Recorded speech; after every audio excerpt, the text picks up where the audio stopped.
Salut à tous, j'espère que vous allez bien, c'est Romain et on se retrouve aujourd'hui pour le traditionnel avant-match PSG Lyon demain soir, retour des Parisiens, mais on n'en parlera qu'en fin de vidéo, parce que comme d'habitude au mois d'avril, si tu veux voir du foot, du terrain, tu regardes le City de Guardiola, la Serie A, la Liga, la Ligue des Champions dans laquelle on figure plus, mais nous, concrètement, on propose des purges, on a des joueurs qui sont déprimés depuis l'élimination, un groupe qui est construit n'importe comment et une infirmerie remplie, ce qui fait que l'entraîneur n'a pas 36 000 choix et que les 11 sont facilement devinables, très souvent faits par défaut. C'est pour ça qu'on en parlera à la fin de la vidéo, il n'y a pas grand chose à en dire, et surtout notre actualité, elle se fait autour du mercato qui se profile, les décisions qui seront prises à Doha concernant la direction, Campos, Christophe Galtier, et à Paris, concernant les joueurs, les profils ciblés, les priorités, parce que comme on a un budget qui est limité, il faut faire des choix, voilà, par ordre de préférence.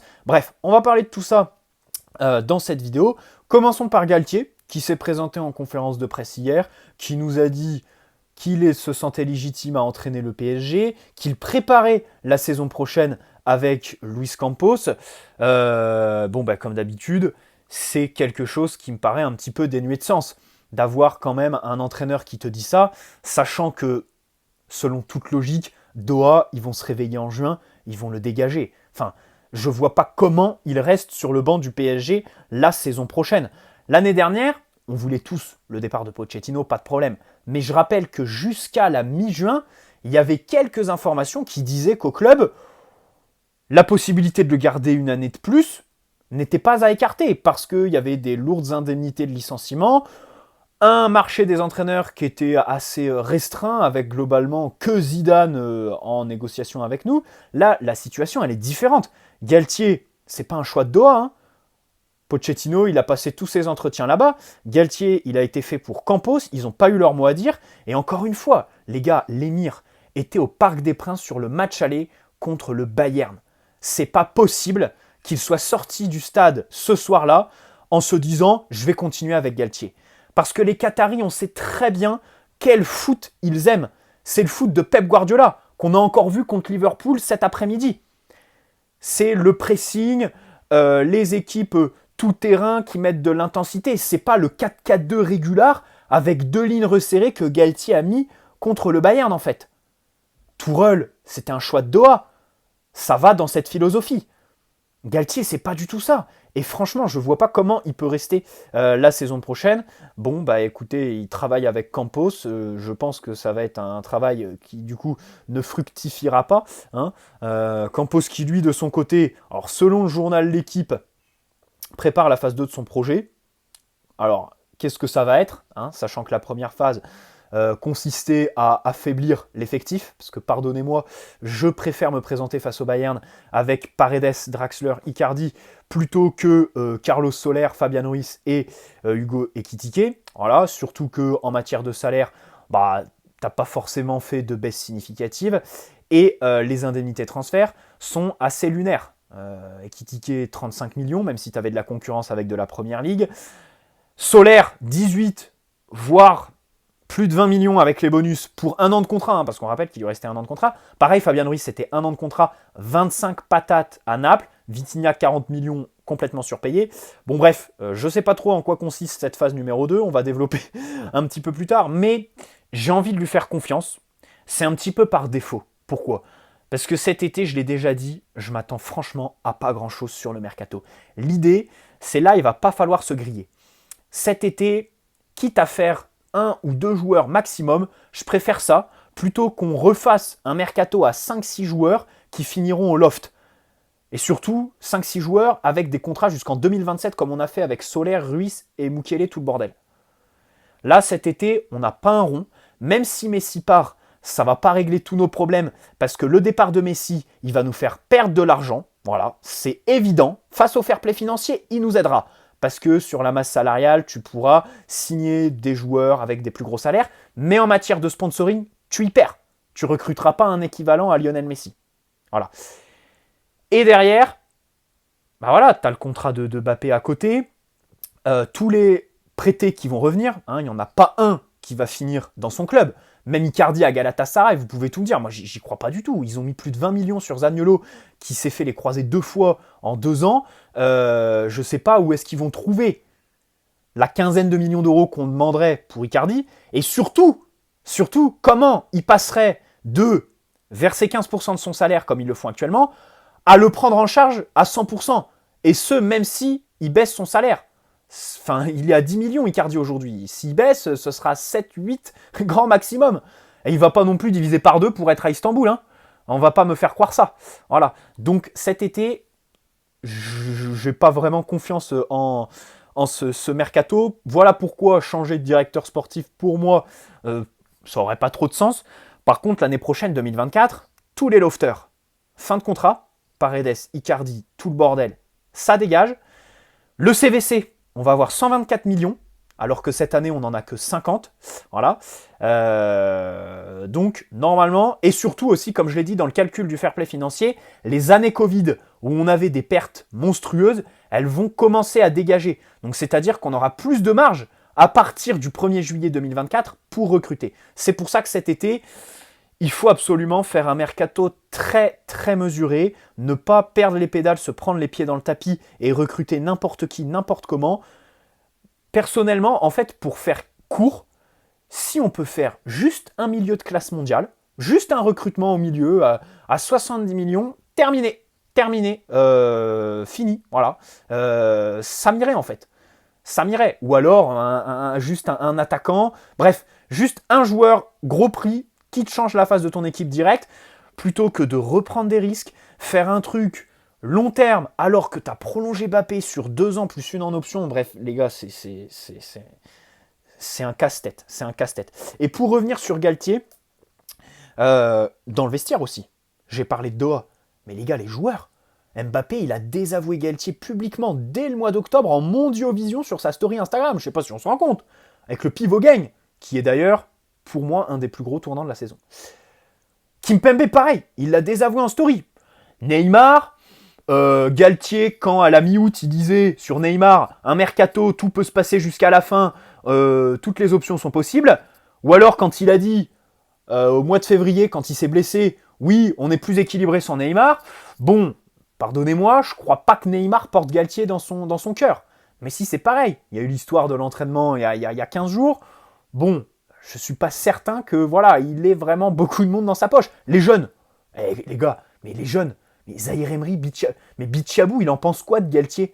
Bichabou, il a été lancé dans le feu de l'Allianz Arena comme ça, avec les blessures de Mukiele et Marquinhos, à cause du staff médical qui a géré n'importe comment les organismes des joueurs. Et derrière, Bichabou fait une erreur, alors que il y avait Verratti qui est premier fautif, Fabian Ruiz qui lui met sur son mauvais pied, et Galtier qui accable Bichabou publiquement. Mais les jeunes, pareil. Les jeunes, c'est terminé. Mais même Zahir Emery, en fait, sur l'erreur face à Reims, fin janvier. Sur la tête de Zahir Emery au milieu de terrain, où personne réagit au milieu, où Sergio Ramos couvre le hors-jeu, où je crois Marquinhos a aucune réaction, et Donnarumma, bon, comme d'habitude, de toute façon, quand il y a prise de profondeur, lui, Donnarumma, faut pas compter sur lui. Voilà. Galtier, je sais pas trop qui est-ce qu'il a dans sa poche dans l'effectif aujourd'hui. Donc là, franchement, je vois pas comment il peut rester. Et c'est même au-delà de mon avis, en fait. C'est même pas mon avis.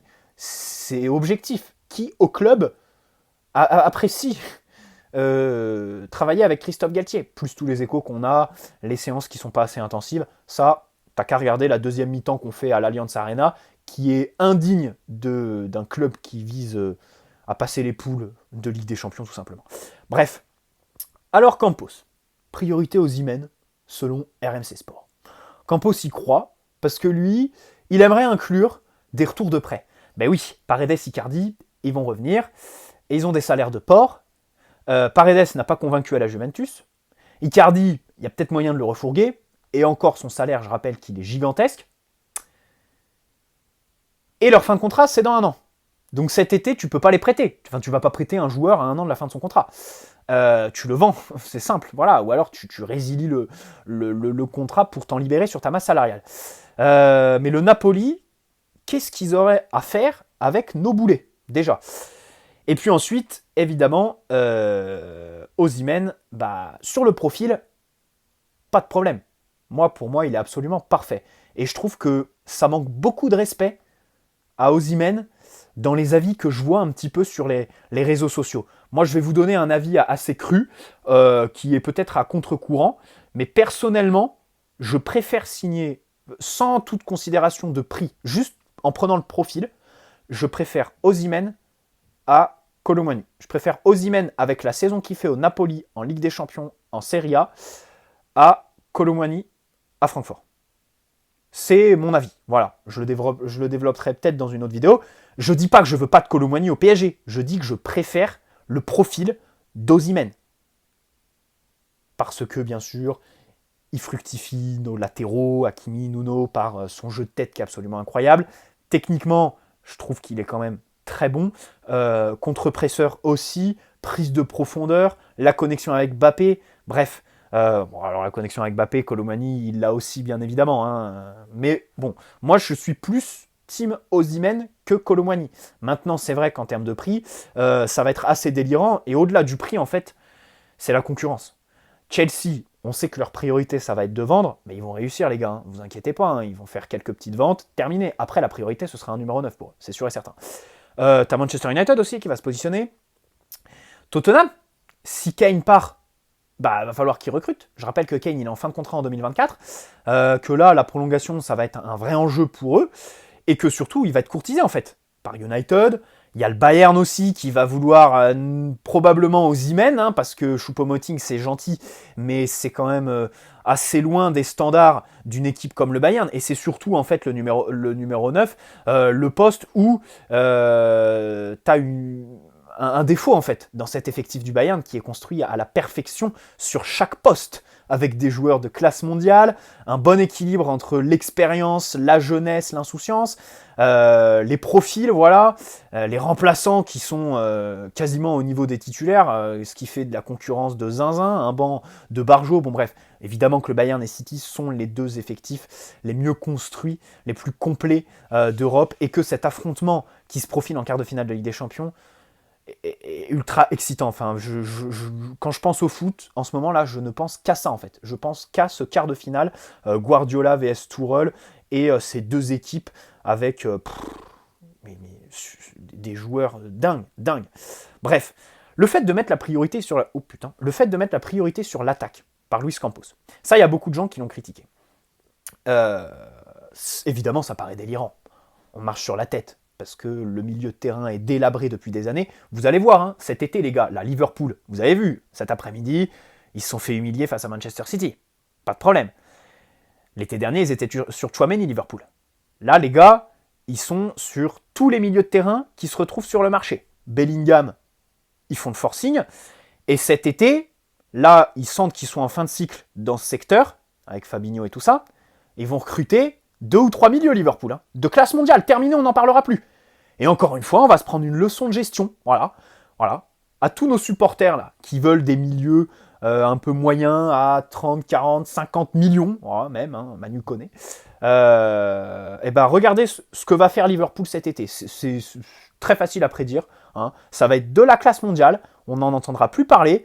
Et nous, 6 mois après, on dira fallait se positionner sur lui. Bah oui, mais qu'est-ce que tu veux ? J'ai l'impression qu'on n'est plus un club qui ambitionne la Ligue des Champions quand j'entends parler Manu Koné, 50 millions, c'est une bonne affaire. Non, pardonnez-moi, objectivement, ça n'en est pas une en fait. Voilà, je préfère mettre 70-80 millions sur Barella que 50 sur Manu Koné, qui joue dans un club milieu de tableau Bundesliga, qui est assez irrégulier dans son contenu des matchs, même si, ok, il est français. Enfin, on n'est pas le Front National, on est le PSG, un club de foot. La première des priorités, c'est des joueurs qui ont un impératif de performance dans l'immédiat aussi. Parce que moi, j'entends le discours, il faut être patient et tout ça. Mais les gars, on a prolongé Mbappé l'année dernière sur un contrat de 3 ans. Et encore, 2 plus 1 en option. C'est-à-dire que là, tu as déjà grillé une année, en sortant en 8e contre le Bayern. Qu'avec cet effectif, tu peux pas envisager gagner la Ligue des Champions. C'est pas possible. On peut pas aller au bout avec ces mecs-là. Donc, en matière de recrutement, j'en parlerai dans une future vidéo, il y a peut-être un impératif de joueurs qui qui connaissent la Ligue des Champions, qui sont capables d'y performer tout de suite, de te faire passer des tours dès la saison prochaine. Parce qu'il faut peut-être capitaliser sportivement sur la prolongation de Mbappé. À moins que vous vouliez rentrer dans la logique de la direction, être d'accord avec eux, et dire, bah la prolongation de Mbappé, c'était pour l'avoir à la Coupe du Monde, le prolonger 2 ans, on s'en fout, on sort en 8e de finale de Ligue des Champions derrière, on s'en fout, on l'a eu pour la Coupe du Monde, pour le marketing, terminé. Moi, je le vois dans l'autre sens. Sportivement, court terme, là, il faut recruter des mecs capables de nous faire passer des tours. Donc bon, alors après, pour revenir sur la priorité à l'attaque, ça paraît délirant, mais de l'autre côté, les gars, il y a Messi. Là, vous l'avez vu, dans les médias, le Barça revient, ils sont en train d'activer tous les leviers possibles et imaginables pour se positionner sur lui. D'ailleurs, ils sont officiellement sur le dossier. Nous, évidemment, en tant que supporters, on veut qu'ils partent. Mais la direction, et ça c'est un non-sens absolu, on est tous d'accord, ils font tout pour le garder, ils vont encore faire une offre dans les prochaines semaines, hein, sur ordre de Doha, bien évidemment. Mais attention, je pense que Messi va nous sauver et partir, retourner au Barça. Moi, j'y crois un petit peu. Hein. Et puis, de toute façon, là, vu tout ce qui sort en ce moment, s'il prolonge, mais c'est la honte absolue, quoi. Le mec, il a écouté toutes les offres. Alors, ok, en décembre, il donnait sa priorité au PSG, mais depuis qu'il a gagné la Coupe du Monde, ça a complètement changé. S'il reste, c'est par défaut, en fait. S'il prolonge, c'est encore pire que lorsqu'il arrive en 2021, alors que le Barça a plus aucune thune pour le prolonger, et qu'il arrive, obstiné tout simplement, hein, parce que voilà, il a que ça, il a que le PSG qui lui propose quelque chose en Europe pour préparer la Coupe du Monde. Bref, la salle de sport, hein, on la connaît tous. Mais dans tous les cas, s'il part, ok, c'est quelqu'un qui n'est pas là dans les grands matchs Messi. Il marche, il s'en fout du club, pas de problème. Là-dessus, on va pas s'éterniser, tout le monde le dit. Mais il a un apport statistique, les gars. Peut-être pas dans les grands matchs, mais en Ligue 1, il nous fait gagner des matchs. Il y a des buts qui sont importants. Alors les stats là, les GA sur les réseaux sociaux, ça pareil, c'est comme les corners à deux. C'est un des plus grands fléaux du foot moderne. Parce que ça veut tout et rien dire. Maintenant tu vois le foot à travers le prisme des statistiques, super. Les profils des joueurs, les accomplissements, je ne parle pas des trophées, mais en matière de jeu, c'est devenu secondaire. C'est assez triste. Surtout que voilà, dans les GA, tu as les passes décisives, mais ça veut rien dire. Regarde, la passe décisive de Messi contre la Juve au match retour, pour le but de Mbappé. Tu crois que c'est une passe décisive, ça? Mais moi, les gars, je suis l'UEFA, mais je lui accorde pas la passe décisive. Le but, c'est Mbappé 100%. C'est comme le match contre le Real à l'aller, là. Le but de Mbappé l'année dernière à la dernière seconde.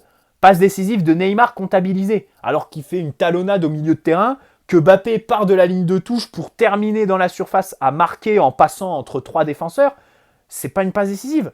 Ces stats des GA, ça veut rien dire. Mais au-delà de ça, Messi a quand même des buts qui sont importants. Il nous fait gagner contre Lille, il fait gagner contre Toulouse, il nous fait gagner quand même des points pas mal de fois en Ligue 1. En réalité, si on prend tous les matchs de Ligue 1, c'est notre joueur le plus clutch. Mbappé, cette saison en Ligue 1, c'est compliqué les gars, hein. Alors ok, il y a Strasbourg avec Hakimi qui prend son maillot où il va chercher le penalty à la dernière seconde, Mbappé. Mais derrière, et ne sortez pas le Classico 3-0, puisque Messi est au même stade que Mbappé, à la même hauteur que Mbappé sur cette performance-là. Contre Lille, pareil, quand on gagne 4-3, le coup franc, Messi va le chercher, il le marque et tout ça. Donc derrière, s'il part, il y a un vrai impératif, en fait, de recruter un joueur qui fait des statistiques, qui fait briller ses partenaires, qui a un vrai pôle de créativité, comme Messi l'est aujourd'hui dans l'équipe. Hein. Attention les gars, parce que là, on a fait partir Di Maria la saison dernière pour Solaire, on rigole aujourd'hui. Jusque-là, on avait Messi, parce que là, il y a moyen qu'il pète le record de passes décisives sur une saison en Ligue 1 de Di Maria justement. Mais quand on n'aura ni Di Maria, ni Lionel Messi, là, va falloir un petit peu moins rigoler des opérations Carlos Soler et Tutti Quanti, et essayer de se concentrer un petit peu sur de la classe mondiale, quelqu'un qui serait un vrai titulaire. Voilà, un vrai pôle de créativité. Et sur Osimhen, recruter un numéro 9 quand tes milieux de terrain sont incapables de lui amener les ballons dans la surface, que Neymar, qui est évidemment le joueur le plus susceptible de mettre en avant Osimhen, joue 50% des matchs, bon, c'est un petit peu compliqué, quoi. Même si t'as les latéraux, t'as Mbappé aussi, la qualité de centre. Bref, j'espère aussi, tiens, sur Osimhen, qu'il y a un plan B. Hein, parce que si c'est comme Skriniar, qu'on s'obstine tout l'été parce que je le sens gros comme une maison. Le Napoli, ils sont tellement durs en affaires. Ça va être le feuilleton de l'été. Au final, il va rester là-bas, on va rien comprendre. On va pas avoir de plan B. On va se précipiter au 31 août sur je ne sais qui. Et terminé. Voilà. J'espère que ça va pas être comme ça, comme avec Skriniar ou cet hiver. Parce que les gars, faire partir Messi pour Marcus Thuram, soyons d'accord, c'est un acte terroriste. Il n'y a pas d'autre mot. Enfin, ce serait, parce que c'est pas fait bien évidemment. Hein. Si Messi part, impératif de classe mondiale. Parce que tu as aimé, enfin, t'as Di Maria, Messi à remplacer. Enfin, j'espère quand même que les supporters ont un petit peu conscience hein, que, bah, ok, il y a le milieu de terrain, mais en attaque, moi, mettre la priorité dessus. Alors, ok, bien évidemment, au milieu, il y a moi personnellement, cet été-là, si on a réellement 80 millions, je les mets sur Barella et terminé. Voilà. Bellingham, je pense que c'est très difficile de le faire. Mais si on peut faire que lui, ça me satisfait en fait. Ça me satisfait. Plutôt que 4 milieux et pas un qui. Par exemple, un Barella, tu mets grosse indemnité et un joueur libre. Imaginons Gundogan de Manchester City. Terminé. Je crois que l'Inter, alors pour cette année, l'Inter, bon, ils ont encore des soucis financiers, ça étonne qui personne. Je crois que là, c'est 40 millions qu'ils doivent vendre. Donc bon, ils sont pas trop mal. Barella, peut-être qu'ils n'auront pas l'impératif de le vendre. Bref, bon les gars, PSG OL demain, Kimpembe, Neymar, Mukiele, Soler, Ramos, forfait. Écoutez, je pars sur un 3-5-2 hein, avec Donnarumma, Hakimi piston droit, on va le retrouver tiens, après ses blessures. Danilo axe droit, Marquinhos dans son poste de libéraux, Bichabou à gauche, Bichabou à gauche, Nuno piston. Verratti, Zaïre Emery, Fabian Ruiz. Je préfère mettre Fabian Ruiz titulaire et Vitinha en sortie de banc. Vitinha est plus susceptible de mettre de l'impact en rentrant dans un match plus que Fabian Ruiz. Et Fabian Ruiz, à l'inverse de Vitinha, je pense a plus d'aptitude technique pour démarrer un match. On se souvient à l'aller contre Lyon, il avait fait une grosse première demi-heure. Et puis devant, je mets Messi, Mbappé, la fameuse connexion. De toute façon, Soler n'est pas là. Et Ekitike, je crois que là, il est cramé. Pareil, Ekitike. Et les gars, Ekitike, Galtier, il l'a pris en grippe, hein, c'est sûr et certain. Quand tu l'entends gueuler Hugo sur le banc, c'est sûr. Voilà. Encore un joueur, c'est pas le plus influent du vestiaire, mais qui, je pense, n'a pas la meilleure des relations avec Galtier. Bref, bonne soirée à tous. N'hésitez pas à poser un like si cette vidéo vous a plu, vous abonner si ce n'est pas déjà fait. Et on se retrouve donc demain pour débriefer ce match contre Lyon. Bonne soirée, ciao les amis.